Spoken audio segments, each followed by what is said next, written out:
What's up? I'm Brady from Alt 92.3. Welcome, all of you people, here at the Hard Rock Hotel in Times Square. And here today, we have two guys who just dropped an album a couple months ago. I mean, these guys are so nice, great people, great music. Let's bring them on up. Judah and the Lion.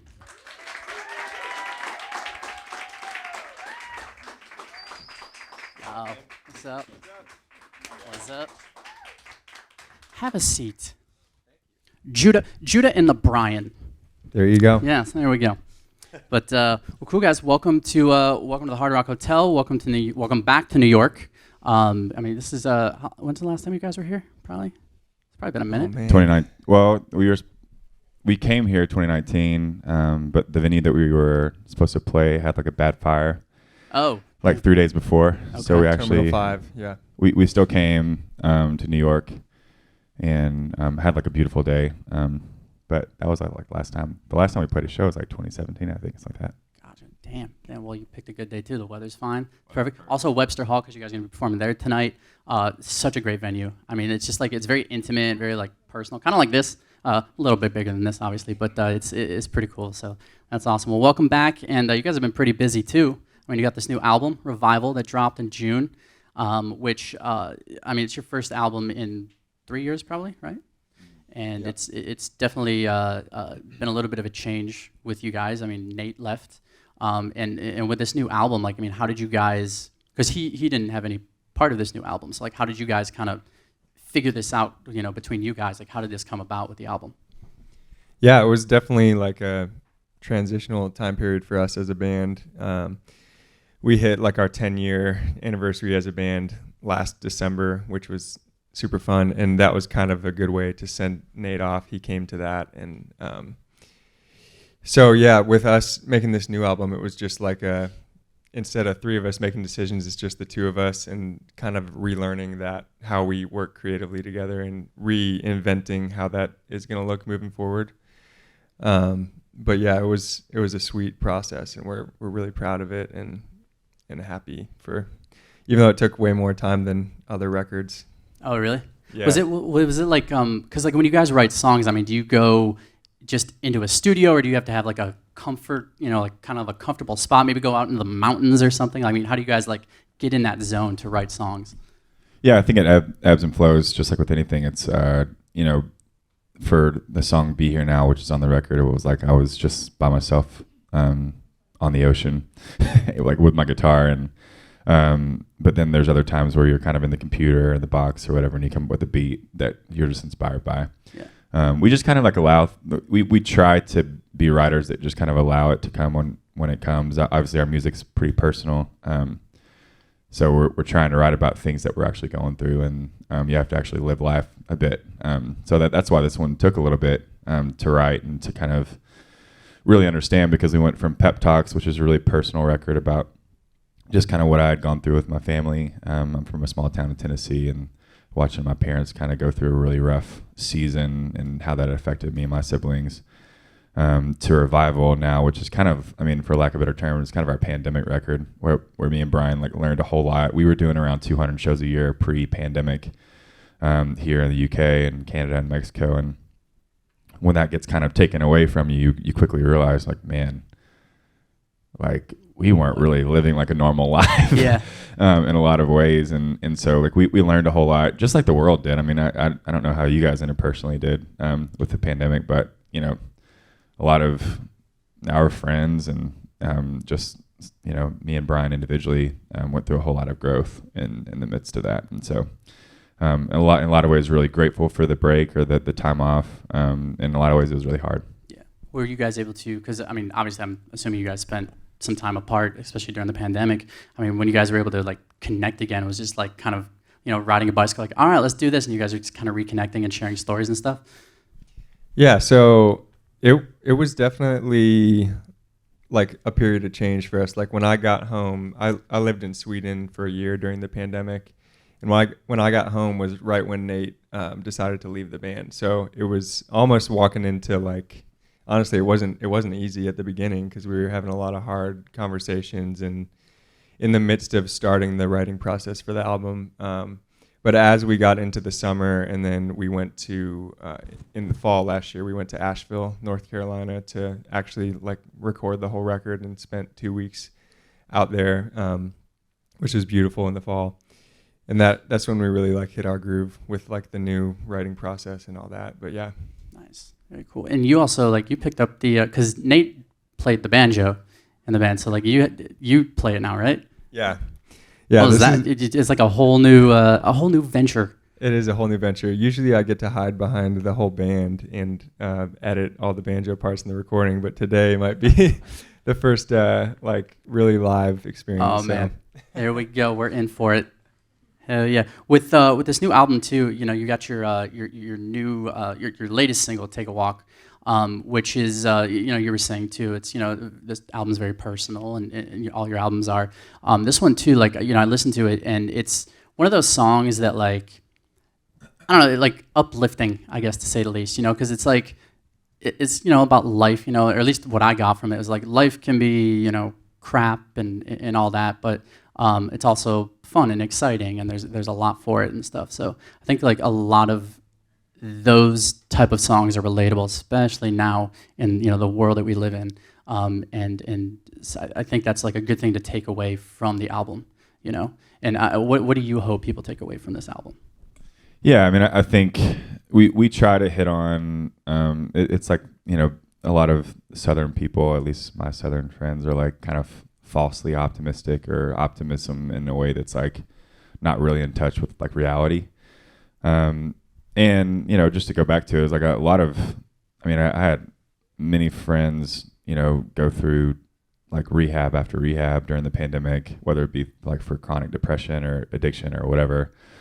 Friends commit suicide, relatives, the whole gamut. And, you know, we wanted to hit on those things and figure out like, you know, the realities of life are really hard. You know, there's a certain point of our life where, and for some people it happens like really young. You know, for me it probably happened maybe in my teens, early 20s and stuff like that. But your innocence in some ways gets robbed of you, you know, in life, whether it be young or old. And we wanted this record to be about like grabbing that second innocence, which second innocence to me is more powerful than the first innocence, because first innocence is given to you, or it should be given to you. But second innocence is chosen. So it's looking out at the weather or whatever metaphorically and saying like, hey, you know, it's really shitty out there, but we're going anyways. We're moving forward. Yeah. So that's what we want our music to kind of evoke in people's hearts and lives. That's awesome. Well, you guys ready to maybe hear some of this music? Yeah? All right. They're like, man, this is going to be depressing. Yeah, so this song kind of came just honestly from what we were just talking about. I think the pandemic was just difficult. It was like one of those times for us to all kind of like maybe reset and grow or dabble in our coping mechanisms too. I know I did my fair share of that. But it's just kind of like relearning how to become like a kid. And despite like what's kind of going on, we wanted this song to be kind of an anthem of like, let's go back and remember the good times. Yeah, it's called Take a Walk. This is the first time we've ever played it acoustic too, so this could be an adventure for all of us. And I got a little bit of a cold and I'm trying to save it a little bit for tonight, so just give me a little bit of grace too, okay? It's very unprofessional to say that as a singer, but I'm saying it anyways because I feel comfortable.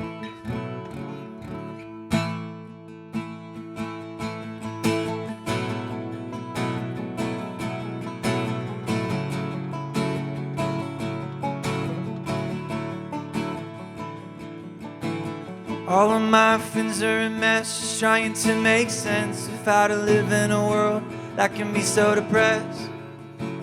Round and round we go.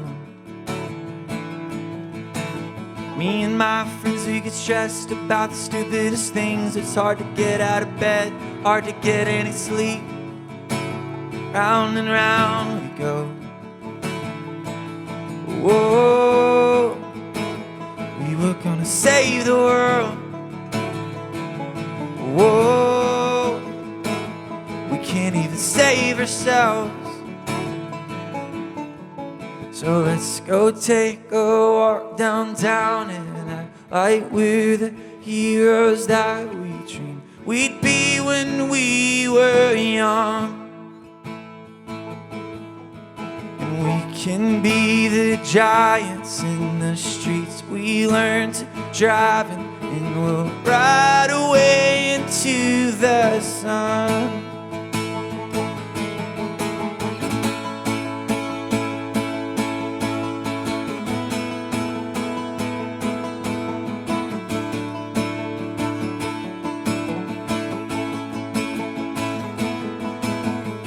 My friends used to laugh without having to try. Now they're off to rehab and I'm saying goodbye.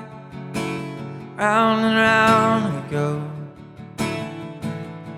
Whoa, we were gonna save the world. Whoa, now we can't even save ourselves. So let's go take a walk downtown and act like we're the heroes that we dreamed we'd be when we were young. And we can be the giants in the streets we learned to drive in, and we'll ride away into the sun. And one day happy again, we'll be innocent, just like when we were kids. One day we'll be happy again, and we'll be innocent, just like when we were kids. So let's go take a walk downtown and act like we're the heroes that we dreamed we'd be when we were young. And we can be the giants in the streets we learned to drive in, and we'll ride away into the sun.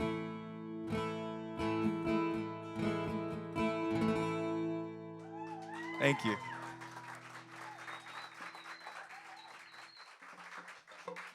These songs are so much more sad when it's acoustic. I hope you listen to the record because it's a little bit happier.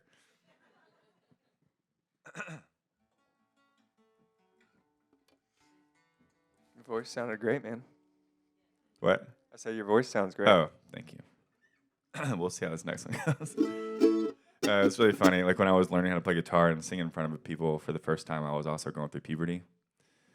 So I'm very used to like my voice cracking because I could just go back to like being a 13-year-old dude and singing in front of people. Luckily, it was just like my mom and aunts and stuff, so they were like, "Oh, it sounds great." It's like, tune this up real quick. We wrote this next one just kind of thinking about. We were a young band, and as a young band that's fresh out of college and wanting to hop into a van, you get a lot of like. Luckily, our family was very supportive and stuff like that, but you still have like the people at weddings or whatever. It's like, when are you gonna get a real job? and maybe rightfully so. Our music is very quirky, and it wasn't really until we played like David Letterman, people, at least at home, kind of started taking us a little bit more seriously. But this song was kind of a little bit of a FU to those people.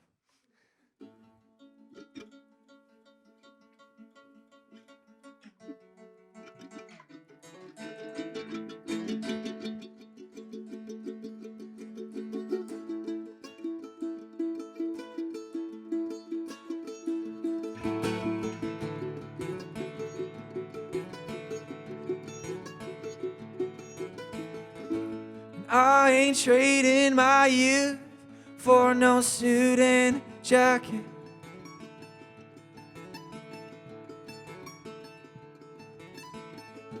And I ain't giving my freedom for your money and status.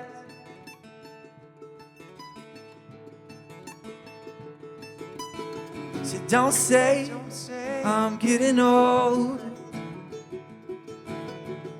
'Cause I'll say it when I do. 'Cause everybody I know is growing old too quickly. And I don't wanna go, no, how am I supposed to slow it down so I can figure out who I am? I ain't trading my dreams for no 401k.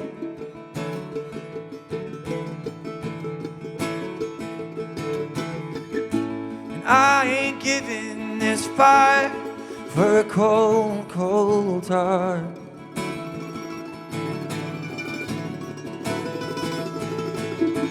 So don't say I'm getting cold,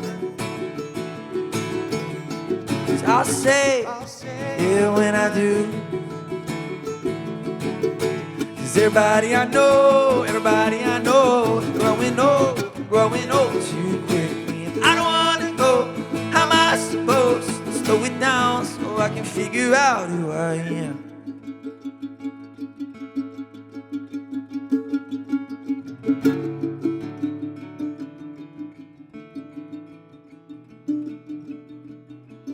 Some of us surviving, some of us just rolling, some of us just hoping the world would move more slow. Some of us alive, we're all gonna die one day. Some of us surviving, some of us just rolling, some of us just hoping the world would move. Some of us alive, we're all gonna die one day. Some of us surviving, some of us just rolling, some of us just hoping the world would move more slow. Some of us alive, we're all gonna die one day. 'Cause everybody I know is growing old too quickly. And I don't wanna go, no, how am I supposed to slow it down so I can figure out who I am?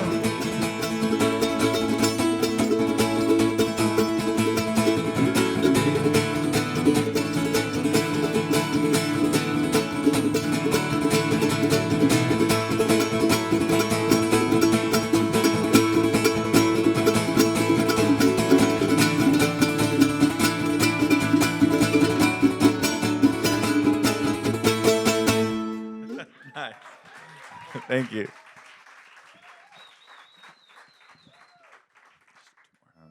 I'm one of the opening.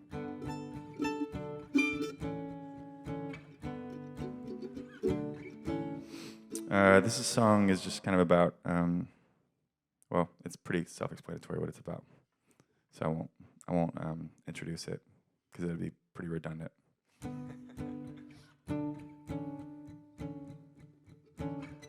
I just like being in Nashville and going to songwriters. It's like somebody will be like, this song is about my friend's depression. And it's like, the first line is, my friend was really, really, really depressed. You're like, okay, you didn't have to do an intro for that.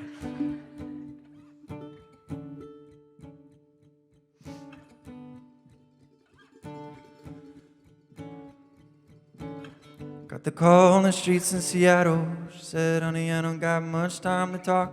Broke down 'cause I knew what was next. She said, I'm okay, but I'm locked in holding cell. Till someone gets me out, can you help me? I have no one else. So there I was, a defenseless middle kid, crying out for the right words to say, sorry, I can't do anything at all. So I hung up and called you. I hung up and called you. 'Cause you the one I needed. You the one I needed the most. Why did you run? Why did you run? Why did you run?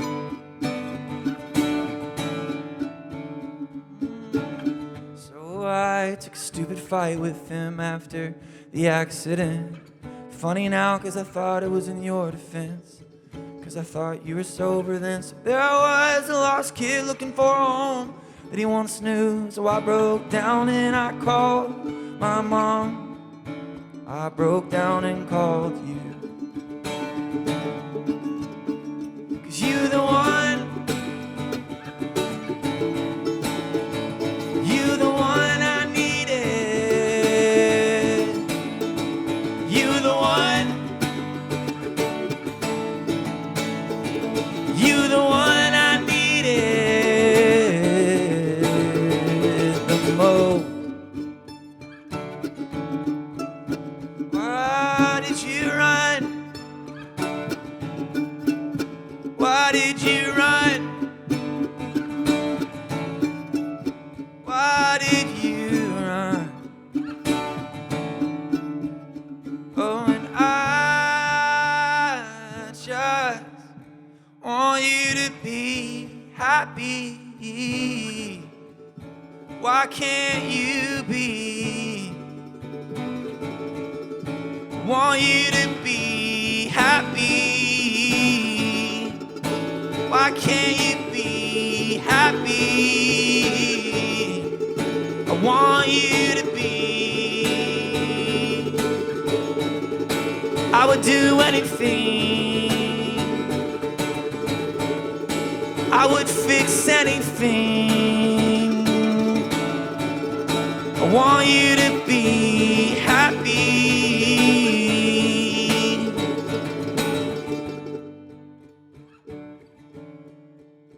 Why did you run? Why did you run? Why did you run?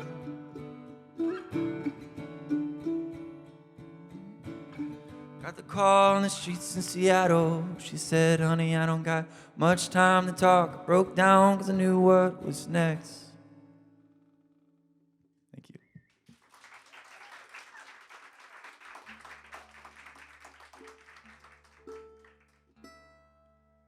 So if you're not coming to the show, there's a few tickets left. It will be much more lively, and I'll be screaming my guts out regardless of my allergies.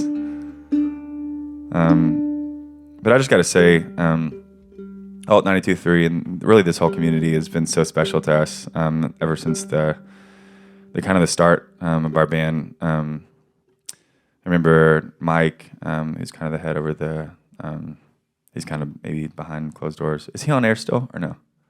No. So Mike, the Wizard of Oz behind the curtain person that's kind of helping, has been such a supporter of us from the beginning, and coming here and seeing friends and the same kind of sound people and all that. It's always kind of very nostalgic. And so thank you guys so much for always supporting and being there for us in our quirky ass band.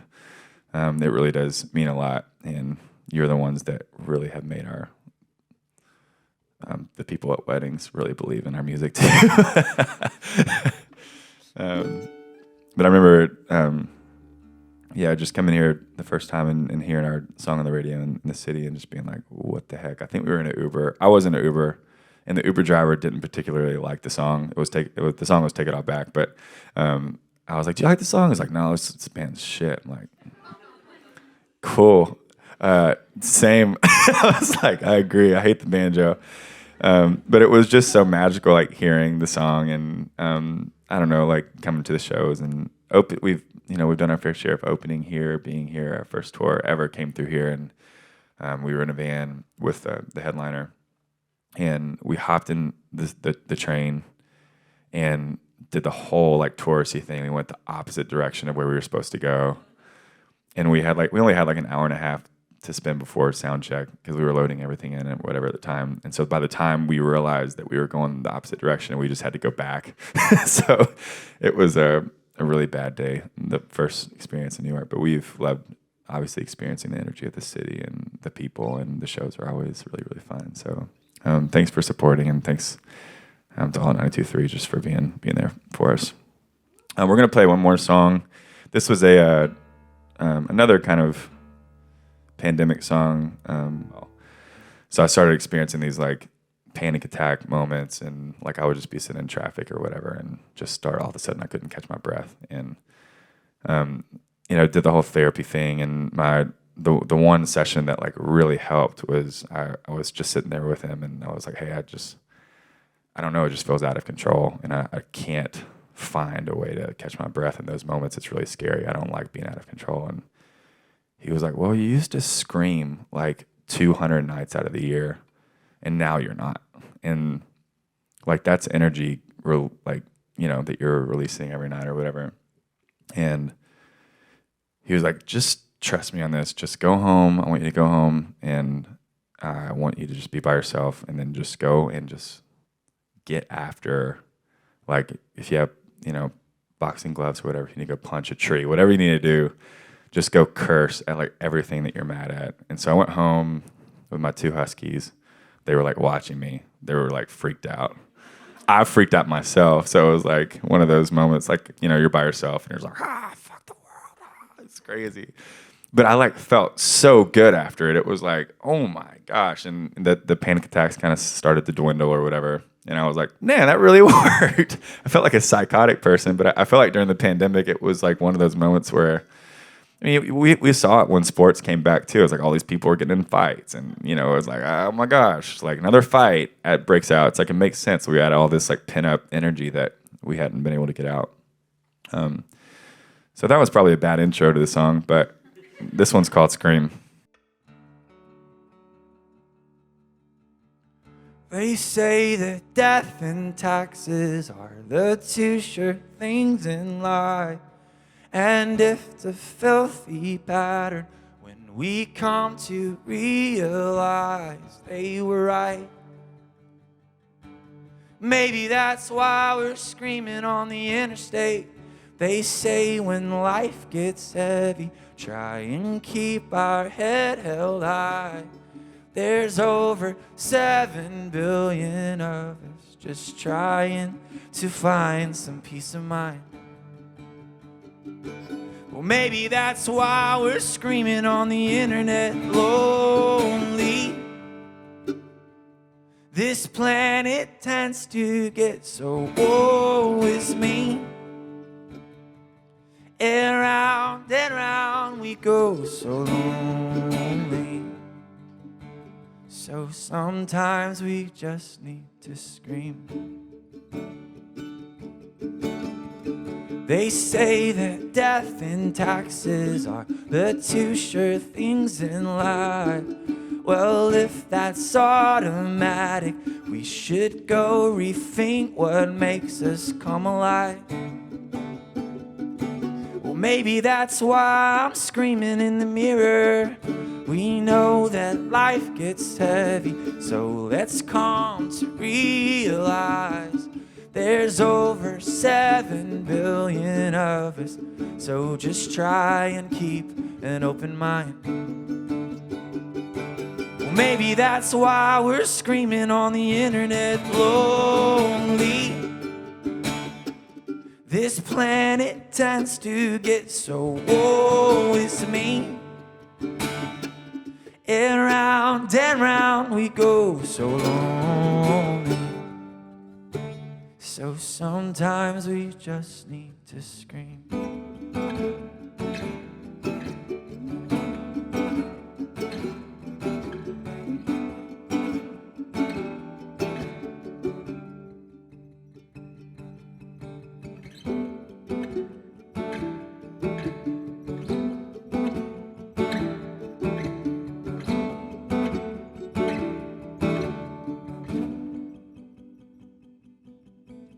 Round and round and round we go. Turn the TV on and then you'll know why 7 billion of us are just about to explode. Round and round and round we go. Turn the TV on and then you'll know why 7 billion of us are just about to explode. Round and round and round we go. Turn the TV on and then you'll know why 7 billion of us are just about to explode. Oh, round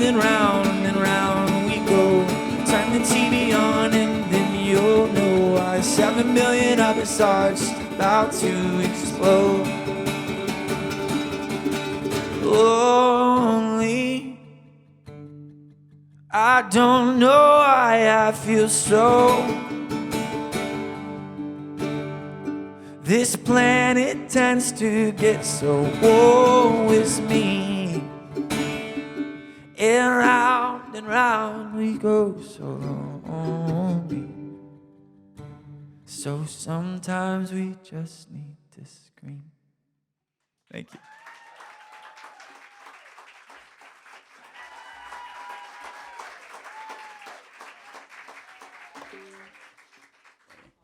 Once again, guys, thank you for coming. It was really cool, and for you guys to be a part of it. And once again, thank you so much for being a part of Alt 92.3. So.